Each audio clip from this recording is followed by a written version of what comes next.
Hello students, OPS maths classes में आपका हार्दिक स्वागत है। आज हम sample question paper 2023-24 class 10 basic maths 241 section A solve करने जा रहे हैं। ये सीबीएसई बोर्ड ने सैम्पल पेपर निकालते हैं।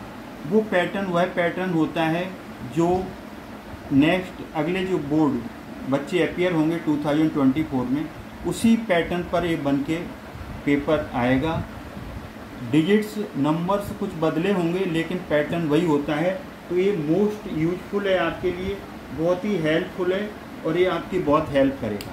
तो क्वेश्चन नंबर फर्स्ट की हम बात कर रहे हैं। Question number first,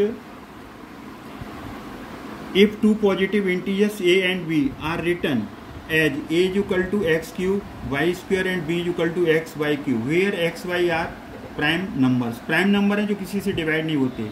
find HCF, A B का HCF निकालना है। तो जब भी हम HCF की बात करते हैं तो हम HCF में हमेशा इसका सॉल्यूशन, आप HCF में हमेशा हम छोटी पावर कॉमन लेते हैं। तो इसमें जो छोटी पावर है, इन दोनों में जो छोटी पावर होगी उसको हम कॉमन लेंगे। इसमें जो आपका ये लिखा हुआ है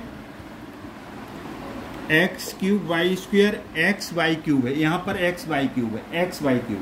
तो इसमें सबसे छोटी पावर x³ और x में सबसे छोटी पावर, HCF में सबसे छोटी पावर, तो सबसे छोटी पावर क्या है? x है। तो यहाँ x ले लेंगे, तो यहाँ x आ गया। और y² और y³ में कौन सबसे छोटी पावर है? y²। तो इसका ये आंसर आ गया। अब इसमें आपके तीन यहाँ पर चार ऑप्शन दिए हैं। चार ऑप्शन दिए हैं, पहला xy, दूसरा xy² और तीसरा x³ y³ और चौथा d है x² y²। तो आपका इसमें b मिल रहा है। तो यहाँ पर क्वेश्चन नंबर फर्स्ट का b पार्ट है, तो xy²। ये आपका जो है फाइनल आंसर है। और आप आंसर को ऐसे ब्रैकेट में बॉक्स में बंद कर देंगे, जिसलिए वो एग्जामिनर को कोई परेशानी नहीं होगी। ये आपका करेक्ट आंसर है। ऐसे वहाँ पर आंसर देंगे। रफ वर्क है तो साइड पे कर सकते हैं और डायरेक्ट आंसर दे सकते हैं, तो आप डायरेक्ट भी आंसर किसी भी क्वेश्चन का दे सकते हैं। अब हम नेक्स्ट क्वेश्चन करने जाएंगे। तो नेक्स्ट क्वेश्चन क्या है? The LCM of smallest 2 digit composite number and smallest composite number. LCM of smallest 2 digit composite number, 2 digit composite number होना चाहिए और स्मॉलेस्ट कंपोजिट नंबर होना चाहिए। तो यहाँ पर एलसीएम निकालना है। तो यहाँ पर स्मॉलेस्ट 2 डिजिट कंपोजिट नंबर पहले हमें देखना है। स्मॉलेस्ट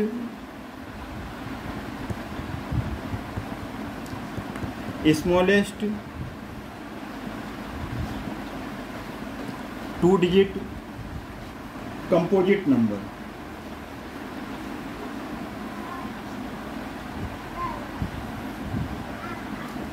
तो स्मॉलेस्ट 2 डिजिट कंपोजिट नंबर वो नंबर होते हैं जिनके 2 या 2 से ज़्यादा फैक्टर्स होते हैं। तो 2 डिजिट में होना चाहिए।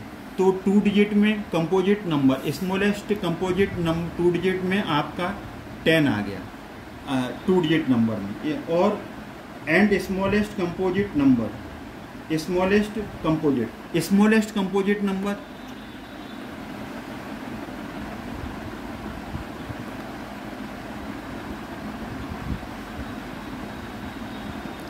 स्मॉलेस्ट कंपोजिट नंबर 1 नहीं है, 2 प्राइम नंबर है वो भी नहीं है, 3 प्राइम नंबर है वो नहीं है, स्मॉलेस्ट 4 आ जाएगा। तो स्मॉलेस्ट 2 डिजिट में 10 आया, इसमें 4 आया। अब हमें इसका एलसीएम लेना है। तो एलसीएम लेने के लिए आप क्या करें, इसके फैक्टर्स कर लें। तो 10 के जो फैक्टर्स बनेंगे वो आएंगे, 10 के जो फैक्टर्स आएंगे 2 से करेंगे 5, तो 2 × 5 आ गया। और फिर हम 4 के करेंगे तो 2 × 2 आ गया। या फिर आप एलसीएम सीधे इसको ऐसे निकाल दो, दोनों को लेकर के एलसीएम निकाल दो। 10 और 4 दोनों को इकट्ठा ले लो, 2 से डिवाइड करेंगे 5 और 2 से 10 को डिवाइड किया 5 आ गया। 2 से 4 को डिवाइड करेंगे, 2 × 2 = 4 आ जाएगा। फिर 2 से डिवाइड कर दो, 5 डिवाइड नहीं होगा, एज इट इज़ 2 × 1 = 2। और फिर हम 5 से कर देंगे, 5 × 1 = 5 1। तो इसका जो एलसीएम आएगा वो कितना आएगा? इनके जो फैक्टर्स हैं 2 इंटू 2 इंटू 5। अब इसका मल्टीप्लाई करेंगे तो 2 इंटू 2 4, 4 5 या 20, तो इसका आंसर 20 आया। तो इसका जो आंसर 20 आ रहा है, तो इसमें जो 20 आंसर है, जो यहाँ पर A part 12, B part 4, C part 20, तो आपका सी पार्ट सही है। तो यहाँ पर क्वेश्चन नंबर सेकंड का जो आंसर आएगा वो आएगा 20, और हम इसे ब्रैकेट में लिख देंगे। तो ये आपका आंसर करेक्ट हो गया। तो ये आपका आंसर ए करेक्ट, यहाँ पर ए करेक्ट था, ए करेक्ट। अब हम क्वेश्चन नंबर थर्ड की तरफ बढ़ेंगे। तो क्वेश्चन नंबर जो थर्ड है आपका, वो देखेंगे हम।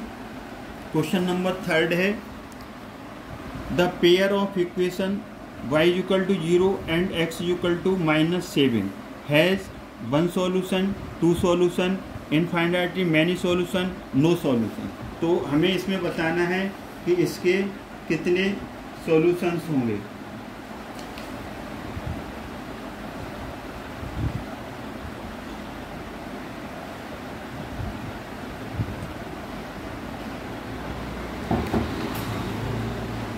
इसमें क्वेश्चन नंबर हम थर्ड देखेंगे, ये थर्ड देखेंगे, हमने जो गलत पढ़ लिया। तो थर्ड क्या है, if x equal to 3 is one of the root of the quadratic equation x square minus 2x take x square minus 2kx minus 6 is equal to 0, then the value of k की value क्या होगी। x is equal to 3 इसका root है, root का मतलब है 0। x is equal to 3, x is equal to 3 root है, root का मतलब 0। किसका 0 है, ये जो इक्वेशन दी हुई है, x square minus 2kx minus 6 is equal to 0। ये क्वाड्रेटिक इक्वेशन दी हुई है। इस क्वाड्रेटिक इक्वेशन का एक 0 आपको दिया है 3, तो यहाँ पर x इज इक्वल टू हम 3 पुट कर देंगे इसके अंदर। तो 3 का square minus 2k as it is, x कितना है 3 है, sorry 3 minus 6 is equal to 0। 3 का स्क्वायर 3 इंटू 3 9, डिजिट का डिजिट से मल्टीप्लाई, नंबर का नंबर से, 3 2 जा 6, k minus 6 is equal to 0। 9 में से 6 जाएगा तो 3 minus 6k is equal to 0। ये 6 की अलग रहेगा, वेरिएबल टर्म है, एक कांस्टेंट टर्म है, इसके साथ ये मर्ज नहीं होगी, ना प्लस होगा ना माइनस होगा। तो आप क्या कर दो, 6k को इधर ले जाओ, तो ये पॉजिटिव हो गया। अब जो इसके साथ मल्टीप्लाई नंबर हो रहा है k के साथ, वो नीचे आकर के डिवाइड हो जाएगा, तो 6 हो गया, 3 1 जा 3, 3 2 जा 6, तो k की वैल्यू 1/2 आया, k की वैल्यू 1/2 आ गई। तो यहाँ पर आपका आंसर इसमें बी पार्ट होगा, ए पार्ट -1/2, बी 1/2, सी 3 और डी 4। तो इसमें से आपका जो इसका जो आंसर होगा क्वेश्चन नंबर थर्ड का बी पार्ट होगा, इसका आंसर 1/2 होगा। तो इस तरीके से हम इसे बॉक्स में बंद कर देंगे। तो ये आपका थर्ड एक मल्टीपल चॉइस क्वेश्चन है, MCQ क्वेश्चन है, तो इसमें से आंसर लिखना है और बॉक्स में बंद कर देना है। तो आपका ये थर्ड क्वेश्चन हो गया। Question number 4, the pair of equation, एक equation y equal to 0 and y equal to -7 has 1 solution, 2 solution, infinitely many solutions, no solution. इस option A B C D में से एक ऑप्शन सही होगा।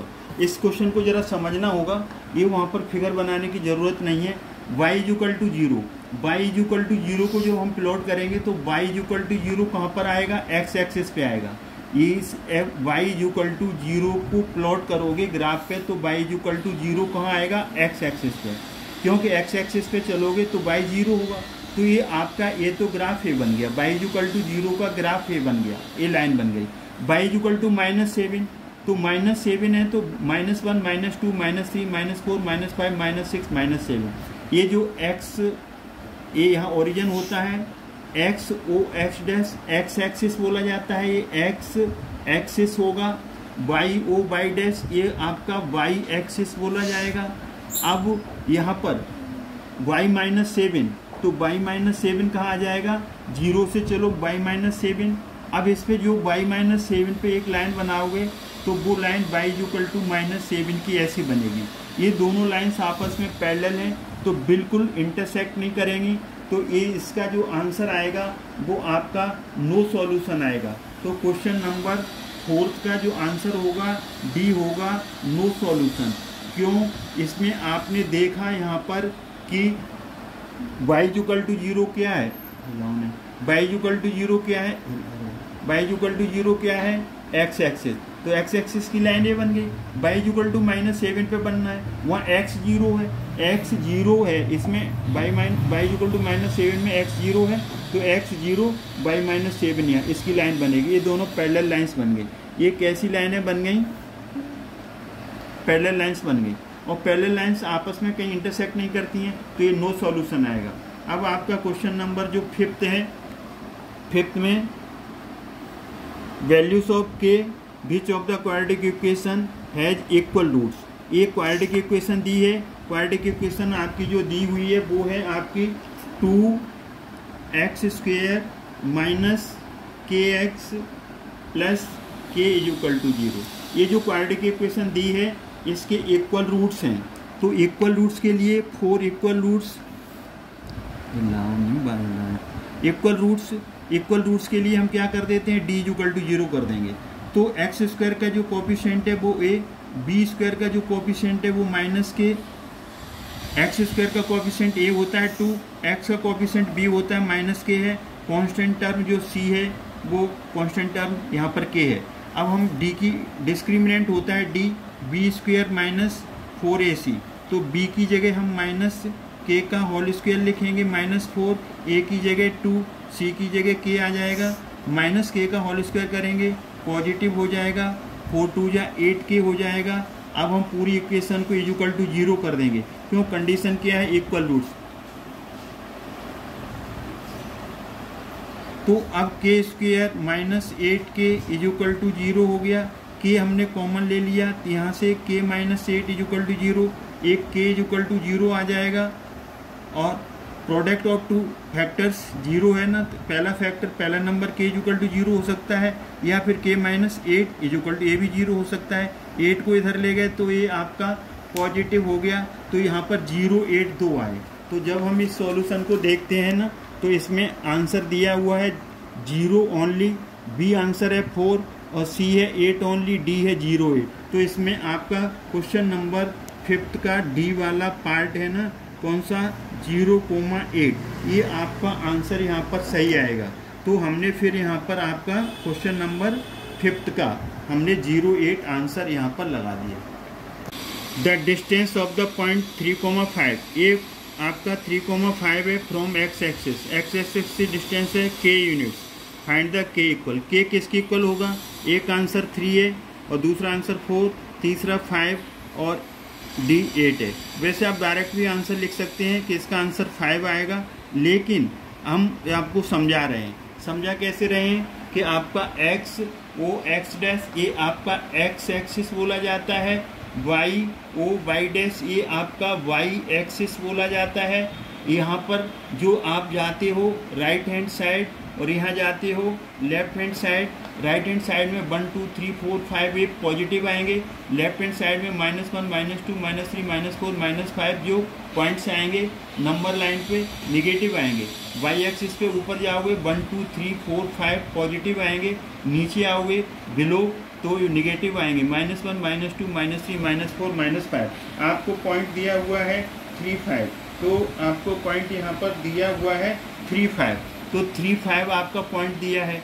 तो ए पॉइंट, अब ये दोनों पॉजिटिव हैं, इसमें दोनों पॉजिटिव इसमें आते हैं और इसमें एक नेगेटिव और एक पॉजिटिव होता है, और यहाँ पर दोनों ही नेगेटिव होते हैं और यहाँ पर ये पॉजिटिव और नेगेटिव आता है।